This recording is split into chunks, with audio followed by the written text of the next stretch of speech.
네, 이 시간에도 우리 주님을 사랑하는 우리 성도님들에게 하나님의 크신 응답과 축복이 함께 하시기를 예수님의 이름으로 축원합니다. 오늘 하나님께서 우리에게 주신 말씀 요한복음 15장 9절에서 12절까지 날마다 주님과 함께하는 기쁨이라는 말씀의 제목입니다. 우리는 이 3월 한 달 동안 날마다 주님과 함께하는 인생이라는 주제를 가지고 지난 주일에 날마다 주님과 함께하는 삶의 비결, 마음의 문을 열고 주님을 모시고 그 말씀에 즉각적으로 순종하면서 내가 버려야 될 것을 버리고 주님을 쫓아가는 사람과 하나님은 함께 하신다라는 말씀을 나눴습니다. 오늘 두 번째 시간은 날마다 주님과 함께하는 기쁨이라는 말씀의 제목입니다. 하나님은 우리를 사랑하시고 우리를 축복하시고 또 하나님은 우리의 인생이 행복하고 기쁨이 넘쳐나기를 원하십니다. 그래서 오늘 본문 11절에 보면 내가 이것을 너희에게 이름은 내 기쁨이 너희 안에 있어 너희 기쁨을 충만하게 하려 함이니라.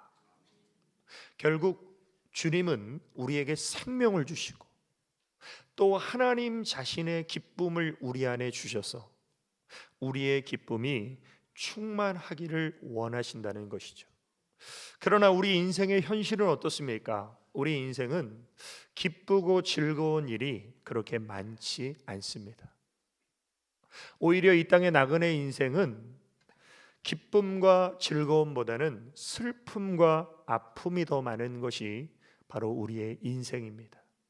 그래서 시편 90편 10절에 보면 우리의 연수가 70이요 강건하면 80이라도 그 연수의 자랑은 수고와 슬픔뿐이요 신속히 가니 우리가 날아가나이다. 이 7, 80년의 인생의 시간이 빠르게 지나가는데 그 지나온 세월을 뒤돌아 볼 때 남는 두 단어는 수고와 슬픔이라는 것이죠. 그러면 수고와 슬픔이 가득한 이 나그네 인생을 주님과 함께 기쁨이 넘치는 인생으로 바뀌어지기 위해서는 우리에게 어떤 신앙이 필요합니까? 첫 번째로 날마다 주님과 함께하는 기쁨은 하나님의 사랑을 받아들이는 것으로부터 시작됩니다.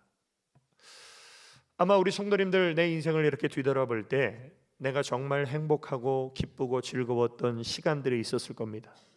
그런데 그 행복하고 기쁘고 즐거웠던 시간 속에 나타나는 하나의 특징이 있다면 그것은 바로 내가 누군가로부터 사랑을 받고 누군가로부터 존중을 받고 누군가로부터 이해되어지고 섬김을 받고 또 어떤 특별한 그런 사랑의 대상으로 내가 인정이 될 때에 우리의 마음에 기쁨이 충만하게 됩니다. 그런데 하나님은 우리에게 이 세상이 줄 수 없는 사랑을 우리에게 주셨어요. 그래서 사람의 사랑은 변하지만 하나님의 사랑은 변하지 않습니다. 그래서 오늘 본문 9절에 보면 아버지께서 나를 사랑하신 것 같이 나도 너희를 사랑하였으니. 그래서 우리의 삶의 진정한 하나님의 기쁨을 우리가 누리기 위해서는 반드시 나를 사랑하신 하나님의 사랑을 내가 경험해야 된다는 것입니다. 우리가 가진 성경을 보면 그냥 사랑은 한 단어로 모든 걸 포함합니다. 그러나 헬라어로 보면 사랑의 단어에는 4가지 단어가 있습니다. 그래서 그 4가지 사랑의 종류가 에로스, 필레오, 스토르게, 아가페라는 이 4가지 사랑의 단어가 있는데 에로스는 남녀 간의 사랑을 말합니다. 또 필레오는 친구 간의 우정을 말합니다. 또 스토르게는 부모가 자녀를 사랑하는 마음을 말해요. 그런데 마지막에 나온 이 아가페는 조건 없이 희생적으로 사랑하는 것을 아가페 사랑이라고 말하는데 바로 이 사랑이 하나님의 사랑이라는 것이죠. 그래서 하나님의 사랑은 전적으로 희생하고 또 전적으로 헌신하고 대가를 원하지 않고 조건 없이 사랑하는 것이 바로 하나님의 사랑입니다. 우리는 이런 하나님의 아가페의 사랑을 경험하게 될 때 우리 안에 세상이 줄 수 없는 기쁨이 충만하게 임하게 되는 것이죠. 앞서 말한 에로스나 필레오나 스토르게의 사랑은 인간적인 사랑이기 때문에 그 사랑은 어떻게 보면 변할 수 있습니다. 그러나 하나님의 아가페의 사랑은 변하지 않는 영원한 사랑이죠. 원수와 왼수의 차이점이 있습니다. 우리 성도님들, 원수와 왼수의 차이점이 뭔지 아십니까? 원수는 속썩이면 다시 안 볼 사람이 원수예요. 반면에 왼수는 속썩여도 다시 볼 사람을 왼수라고 합니다.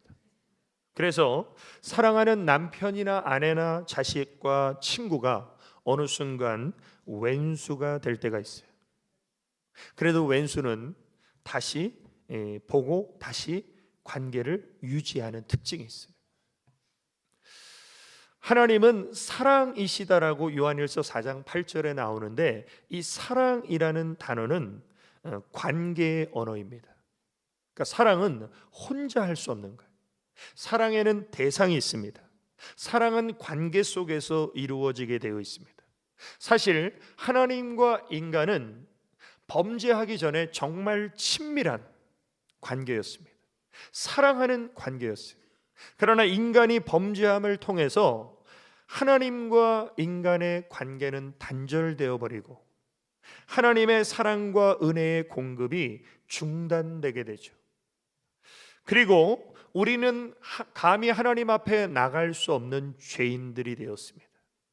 그러나 하나님의 사랑은 영원히 변하지 않기 때문에 하나님은 독생자 예수 그리스도를 이 땅에 보내셔서 죄로 인해 깨어진 인간과 하나님의 관계를 회복시키고 화목 제물이 되셔서 우리의 죄값을 담당하시고 죽으시고 우리를 의롭게 하시기 위해서 부활하심을 통해 우리가 예수님의 보혈의 핏공로를 힘입어서 다시 하나님 앞에 나아갈 수 있는 관계의 회복이 이루어진 것, 이것이 바로 복음이라는 것입니다.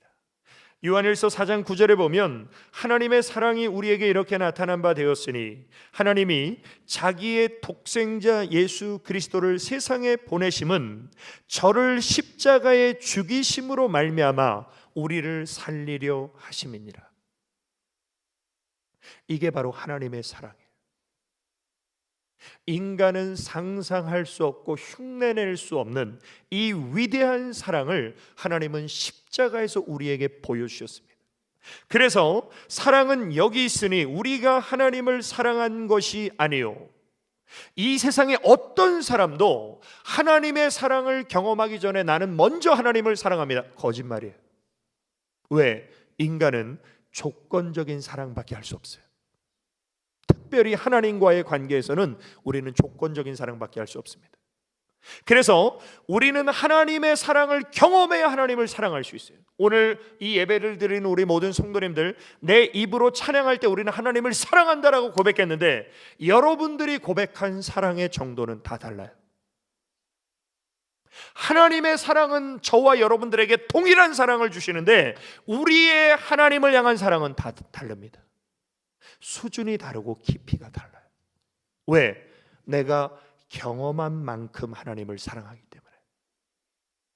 그래서 오직 하나님이 우리를 사랑하사 우리 죄를 위하여 화목제로 그 아들을 보내셨음이니라.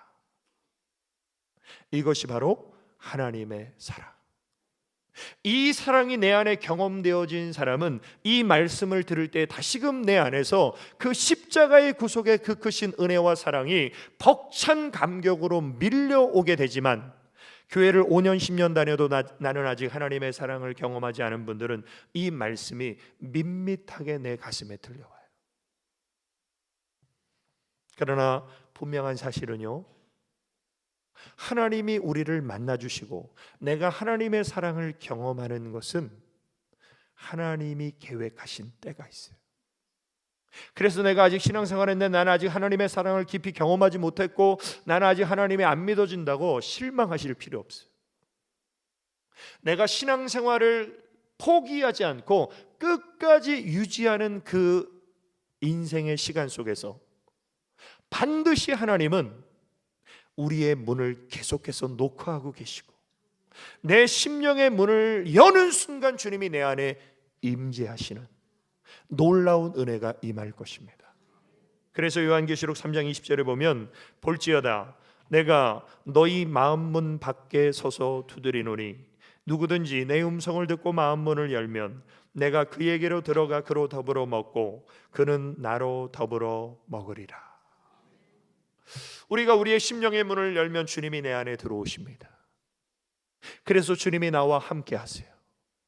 그런데 주님이 내 안에 들어오심을 또 다른 표현으로 하면 하나님의 사랑이 내 심령에 부어지는 거예요. 이것이 로마서 5장 5절에 보면 소망이 부끄럽게 아니함은 우리에게 주신 성령으로 말미암아 하나님의 사랑이 우리 마음에 부은 바 됨이니.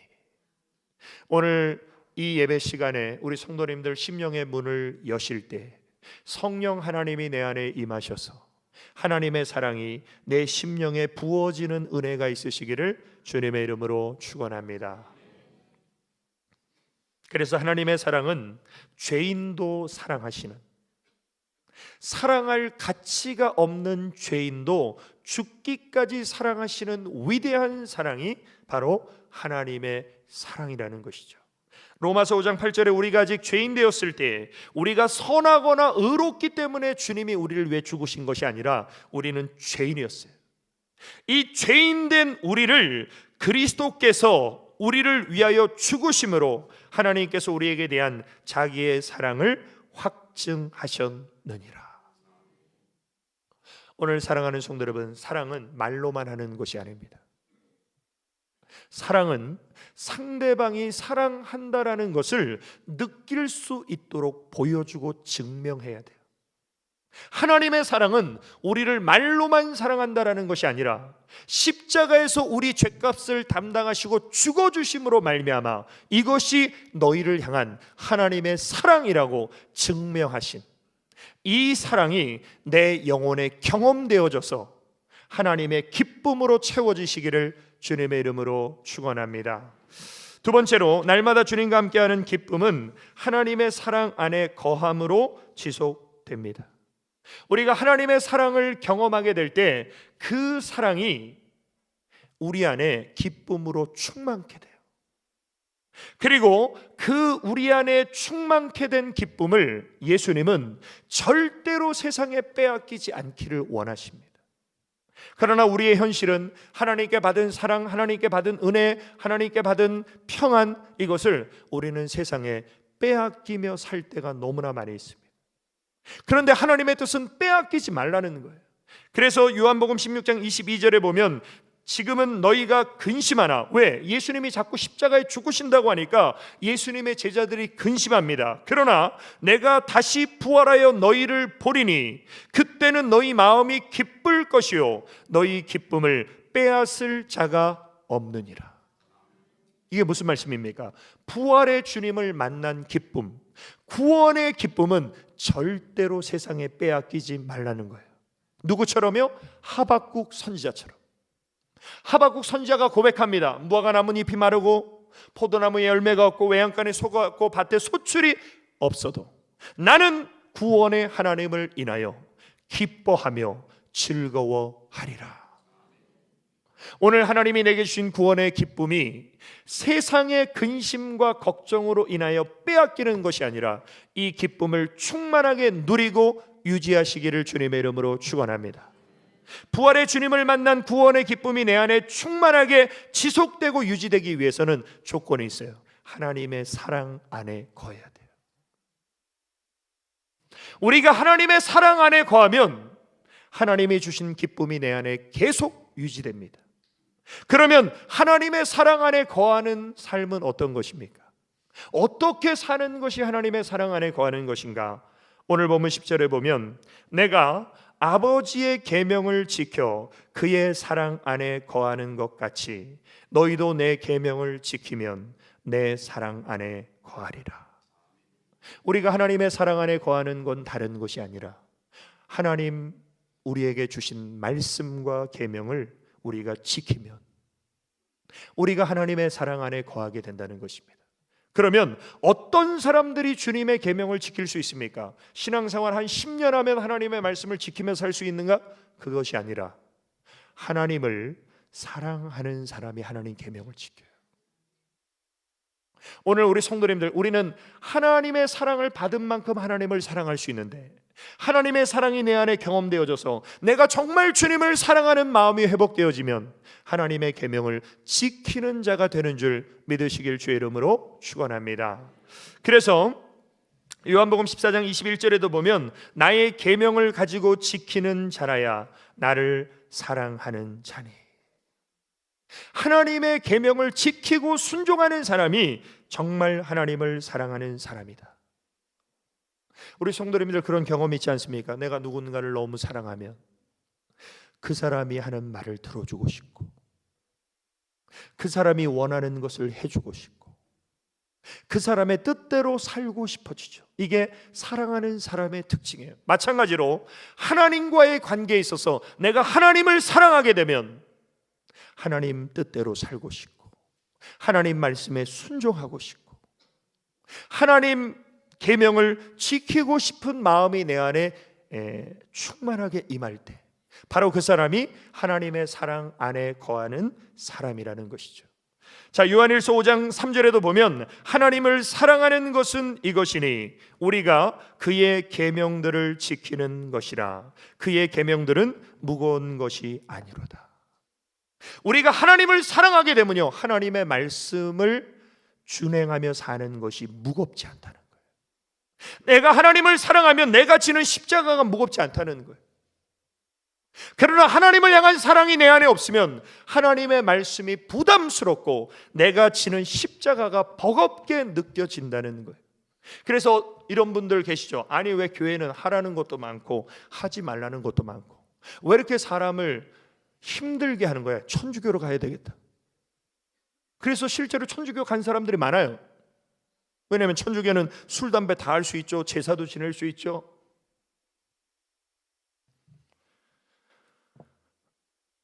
저는 그렇게 말하는 분들의 마음속에 하나님을 향한 사랑이 있는지 질문해 보고 싶어요. 하나님은 분명히 말씀하시기를 하나님을 사랑하는 사람은 하나님의 계명이 무겁지 않다는 거예요.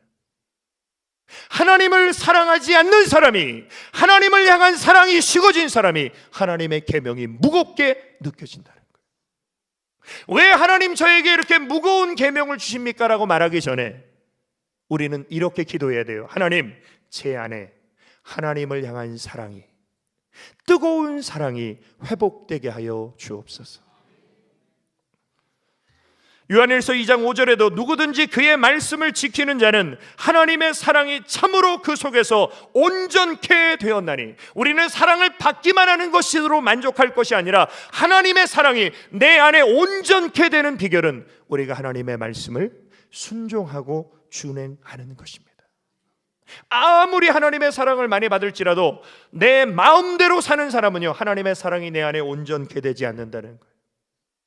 그래서 우리는 하나님이 우리에게 주신 구원의 기쁨을 세상에 빼앗기지 않고 누리기 위해서는 주님의 사랑 안에 거해야 되는데, 그것은 하나님의 말씀에 순종하는 삶을 사는 것이고, 하나님과 우리와의 관계를 알아야 되는데 하나님과 우리와의 관계가 어떻습니까? 요한복음 15장 5절에 보면 나는 포도나무여 너희는 가지니 저가 내 안에 내가 저 안에 있으면 이 사람은 과실을 많이 맺나니 나를 떠나서는 너희가 아무것도 할 수 없습니다.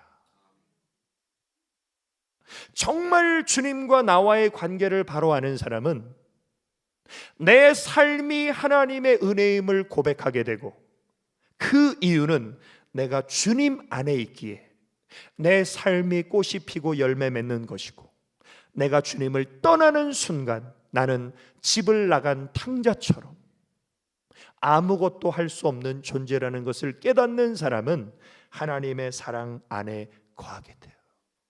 그리고 주님 품을 떠나지 않게 됩니다. 그래서 골로새 2장 6절에 보면 그러므로 너희가 그리스도 예수를 주로 받았으니 예수님이 내 삶의 주인 되시고 예수님이 나의 주가 되신다면 어떻게 살아야 됩니까? 그 안에서 행하되 주님 안에 뿌리를 박으며, 예수님이 내 삶의 주십니다, 주밖에는 나의 복이 없습니다 하는 사람은요, 주님 안에서 행해야 되고 주님 안에 믿음의 뿌리를 견고히 내려서 인생의 어떤 비바람이 몰아쳐도 하나님을 결코 떠나지 않는 그런 삶을 사시기를 주님의 이름으로 축원합니다. 결론입니다. 날마다 주님과 함께하는 기쁨은 하나님의 사랑을 나누는 삶을 통해 완성됩니다. 우리는 부활의 주님, 구원의 하나님을 만난 기쁨이 우리 안에 충만케 되면 이 기쁨을 유지하기 위해서 하나님의 사랑 안에 거해야 되고, 하나님의 사랑 안에 거하는 것은 하나님의 계명을 지키는 것인데, 그러면 우리 예수님이 우리에게 주신 새 계명이 무엇입니까? 한 단어로 사랑이에요. 그래서 오늘 보면 12절에 보면 예수님께서 말씀하십니다. 내 계명은 곧 내가 너희를 사랑한 것 같이 너희도 서로 사랑하라. 하나님은 우리에게 너희는 내 사랑만 받아라 이렇게 말씀하신 것이 아니라, 하나님의 사랑을 받은 우리가 하나님의 사랑이 내 안에 부어져서 그 사랑이 내 안에 흘러 넘치면 그 흘러 넘치는 사랑을 다른 사람에게 나누어 주고 전달하는 것이, 그것이 하나님이 주시는 기쁨의 완성이라는 거예요. 그래서 정말 하나님의 사랑을 깊이 경험한 사람은 사랑을 주는 기쁨을 누릴 수 있어야 되는 겁니다. 그래서 데살로니가전서 3장 12절에 보면 또 주께서 우리가 너희를 사랑함과 같이 너희도 피차 간과 모든 사람에 대한 사랑이 더욱 많아 넘치게 하사. 그래서 사랑이 흘러 넘치는 분의 특징은요, 막 줘요. 사랑의 마음으로 막 전달해 줍니다. 우리가 사는 세상은 사랑받는 것에만 관심을 가져요. 사랑받을 때만 기뻐해요. 그러나 진정한 믿음의 사람은 사랑을 받고 그 받은 사랑을 줄 때의 기쁨의 의미를 아는 사람입니다. 그래서 우리 예수님이 뭐라고 말씀하십니까? 사랑을 받는 것보다 사랑을 주는 것이 더 복이 있다. 세상은 이 예수님의 말씀의 의미를 몰라요. 왜? 사랑을 받는 것은 플러스인데 사랑을 주는 것은 마이너스죠. 근데 우리 예수님 뭐라고 말씀하십니까? 사도행전 20장 35절에 이같이 수고하여 약한 사람들을 돕고 또 주 예수의 친히 말씀하신 바, 예수님이 친히 말씀하셨다는 것은 진리라는 거예요. 이 진리가 무엇이냐면 주는 것이 받는 것보다 복이 있다 하심을 기억하여야 할지니라. 이게 세상과 반대되는 하나님의 진리의 말씀이라는 거예요. 그러면 받는 것은 플러스고 주는 것은 마이너스인데 왜 예수님은 주는 것이 복이 있다고 말씀하셨는가? 주는 자의 삶에 하나님의 약속이 있기 때문입니다. 그 약속이 무엇입니까? 누가복음 6장 38절에 주라 그리하면 너희에게 줄 것이니 곧 후히되어 누르고 흔들어 넘치도록 하여 너희에게 안겨주리라.